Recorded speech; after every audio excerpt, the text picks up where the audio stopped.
नमस्कार, मी डॉक्टर मच्छिंद्र बांगर महाराष्ट्रातील हवामान परिस्थिती संदर्भामध्ये ताजी अपडेट देणार आहे.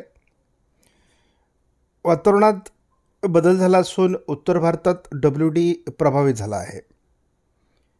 त्यामुळे वातावरणात काय बदल होतोय ह्या संदर्भातला हा अंदाज आहे. आपण बघतो अतिउत्तरेला WDचा प्रभाव असून अतिउत्तरेकडील राज्यांमध्ये बर्फवृष्टी होण्यास अनुकूल वातावरण आहे.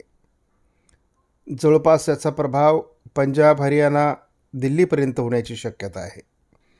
हलकी ढगाळ परिस्थिती महाराष्ट्रात निर्माण होत असली तरी महाराष्ट्रात पावसास अनुकूल स्थिती नाही. थोडं ढगाळ वातावरण विदर्भात अधिक राहण्याची शक्यता आहे. JFS मॉडेलनुसार सुद्धा आपण बघतो उत्तर भारतात प्रभावी WD आला आहे.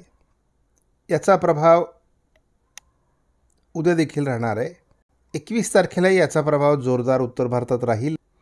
22 तारखेला उत्तर प्रदेश, बिहार आणि पूर्वेकडील अनेक राज्य यामध्ये सुद्धा याचा प्रभाव राहणार आहे. मात्र 23 तारखेला पूर्वेकडील राज्यांमध्ये हे वातावरण निघून जाईल. 24 तारखेला बंगालच्या उपसागराच्या किनारपट्टी भागात वातावरण निर्मितीचे संकेत आहेत. तरी देखील महाराष्ट्रात विरळ स्वरूपात 26 तारखेला पावसाची शक्यता निर्माण होते आहे.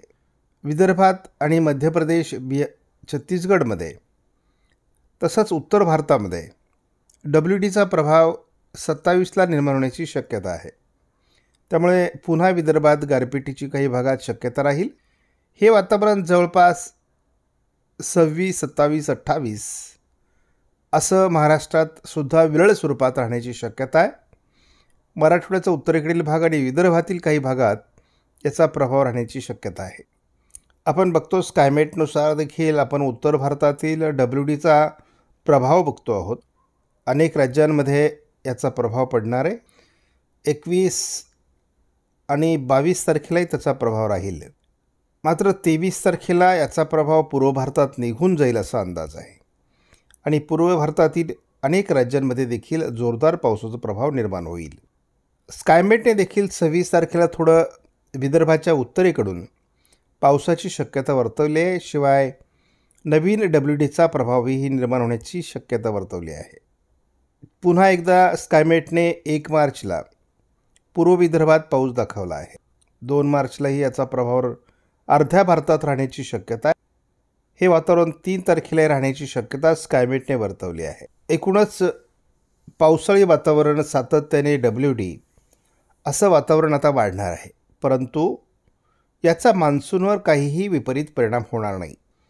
आपण SMWF मॉडेलने सुद्धा अंदाज बघतो. उत्तर भारतात WDचा प्रभाव कायम आहे. 20 तारखेला हा प्रभाव कायम असेल. 21 तारखेला हा प्रभाव उत्तर प्रदेश, बिहारच्या दिशेने सरकण्याची शक्यता आहे. 22 तारखेला पूर्व भारतातील अनेक राज्यांमध्ये पावसाचा प्रभाव निर्माण होईल. 25 तारखेपासून बंगालच्या उपसागराच्या किनारपट्टी भागातून पावसास अनुकूल स्थिती निर्माण होईल. त्याच वेळेस उत्तर भारतात नवीन WD येण्याची शक्यता आहे.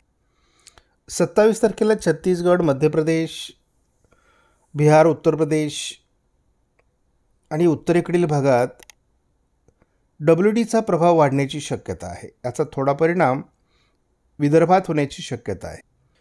JFS मॉडेलने देखील 1 मार्चला बंगालच्या उपसागराच्या किनारपट्टी भागात पावसाचा अंदाज व्यक्त केला आहे. पुन्हा एकदा महाराष्ट्रात पावसाचे संकेत 2 मार्चला दिलेत. 3 मार्चला देखील महाराष्ट्रात पावसाचे संकेत पुन्हा आले आहेत. हे वातावरण सारखं बदलतं आहे. मराठवाडा विदर्भात जोरदार गारपीट 4 मार्चला होण्याची शक्यता आहे. 5 मार्चला ही गारपिटीची शक्यता महाराष्ट्रामध्ये JFS मॉडेलने दाखवली आहे. 22 तारखेपासून उत्तर महाराष्ट्र, मध्य महाराष्ट्र, पश्चिम महाराष्ट्र अगदी कोकणपर्यंत थंडी वाढण्याची शक्यता आहे. तीव्र थंडीची लाट 23 तारखेला महाराष्ट्रात राहील. या थंडीचं प्रमाण 24 तारखेला असणार आहे. 25 मार्चलाही थंडी असणार आहे. थंडीचं प्रमाण 26 तारखेपर्यंत राहील. जवळपास कर्नाटक आणि कोकणचा दक्षिणी भाग या ठिकाणी पश्चिम महाराष्ट्रात थंडी कायम राहणार आहे. थंडीचं प्रमाण 28 तारखेला कमी होईल. या मॉडेलने देखील हलक्या ढगाळ परिस्थितीचा अंदाज विदर्भामध्ये दाखवण्यात आला आहे. मात्र पावसाची स्थिती सध्या महाराष्ट्रात राहणार नाही. सध्या महाराष्ट्रामध्ये 1012 हेक्टोपास्कलचा हवेचा दाब राहणार आहे. विदर्भात पुन्हा पावसाचे संकेत दाखवले जाऊ लागले आहेत. महाराष्ट्रात पुन्हा पावसाळी वातावरण तयार होणार आहे, गारपीट होणार आहे. त्याच्या पार्श्वभूमीवर हा अंदाज आहे. आपण धावता अंदाज बघितला तरी महाराष्ट्रात 19 तारखेलाही थोडं ढगाळ वातावरण राहील, 20 तारखेलाही थोडं ढगाळ वातावरण राहील, परंतु या वातावरणात पाऊस देण्याची क्षमता नाही. त्यामुळे हा अंदाज आपण जसा पुढे घेऊन जाऊ तसं आपल्या लक्षात येईल की हे वातावरण निर्माण होण्याकरता जवळपास 25 तारीख उजळणार आहे. तोपर्यंत थोडं हवामानामध्ये थंडी राहील. नाशिक जिल्ह्यात 21-22ला थोडं ढगाळ वातावरण राहील. ठाणे जिल्ह्यात किंवा पालघर जिल्ह्यातही त्याचा प्रभाव राहील. मात्र बंगालच्या उपसागराच्या किनारपट्टी भागातून साधारण 24 तारखेपासून बाष्पयुक्त ढग निर्माण होण्याला सुरुवात होईल. आपण समोरील मॉडेलमध्ये ते बघतो. या ढगांचा प्रभाव हळूहळू विदर्भाकडे सरकण्याची शक्यता आहे. त्यामुळे 25 तारखेनंतरच नांदेड, गडचिरोली, चंद्रपूर या ठिकाणी पावसास अनुकूल वातावरण तयार होईल. अतिशय प्रभावी अशा प्रकारची गारपीट नागपूर, भंडारा, गोंदिया जिल्ह्यामध्ये पुन्हा 26 तारखेला होण्याची शक्यता आहे. 27-28ला मात्र या वातावरणाचा प्रभाव दाखवण्यात येत नाही. त्यामुळे वातावरणात पुढे कसा बदल होत जाईल हे आपल्याला नंतर समजणार आहे. त्यामुळे एकूणच मार्च महिन्याची सुरुवात ही ECMWFने आणि GFS मॉडेलने देखील पावसाळी असण्याचे संकेत पुन्हा दिले आहेत.